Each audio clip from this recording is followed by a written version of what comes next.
ஒரு கிராமத்துல ஒரு வண்டிக்காரர் அவர் வண்டி நிறைய இளநீர் எடுத்துட்டு போனாரா. போற வழியில அங்க ஒரு சின்ன பையனை சந்திச்சாரா.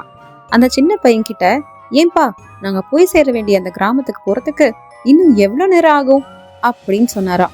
கிராமத்தோட பேரை கேட்ட அந்த பையன், நீங்க ரொம்ப வேகமா போனீங்கன்னா 1 மணி நேரம் ஆகும், ஆனா மெதுவா போனீங்கன்னா 20 நிமிஷத்துலயே போயிடலாம் அப்படின்னு சொன்னானா. அவன் சொன்னது ஒன்னும் இந்த இளநிக்காரருக்கு புரியவே இல்லையா. அது எப்படிப்பா, மெதுவா போனா 20 நிமிஷம் ஆகும், வேகமா போனா 1 மணி நேரம் ஆகுமா, என்ன சொல்ற நீ அப்படின்னு கேட்டாராம். போய் தான் பாருங்களேன் அப்படின்னு சொல்லிட்டு அந்த பையன் போயிட்டானா. பையன் சொன்னது ஒண்ணுமே புரியாம அந்த இளநிக்காரர், நம்ம வேகமா போவோம் அப்படின்னு வேகமா போனாராம். ரோட்ல குண்டும் குழியுமா இருந்ததுனால அவரோட வண்டி தவறி விழுந்து இளநிகள் எல்லாம் மொத்தமா கீழே விழுந்துருச்சான். அவர் எல்லா இளநியும் எடுத்து வச்சு பொறுமையா வண்டியை திரும்பி கிளப்பி போறதுக்கு 1 மணி நேரம் ஆயிடுச்சான். அப்பதான் அந்த பையன் சொன்னது அவருக்கு புரிஞ்சுதான். இப்ப இந்த கதைய ஒரு திருக்குறள் கூட ஒப்பிடலாம்.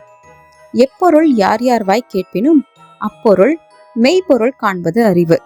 ஒருத்தங்க ஒரு விஷயத்த சொல்றாங்கன்னா அந்த விஷயத்த மேலோட்டமா அப்படியே புரிஞ்சுக்காம அதுக்கு பின்னாடி இருக்கிற கருத்து என்னன்னு புரிஞ்சுக்கிட்டு அதுக்கேத்த மாதிரி நம்ம நடந்துக்கிறது தான் ஒரு சிறந்த அறிவு.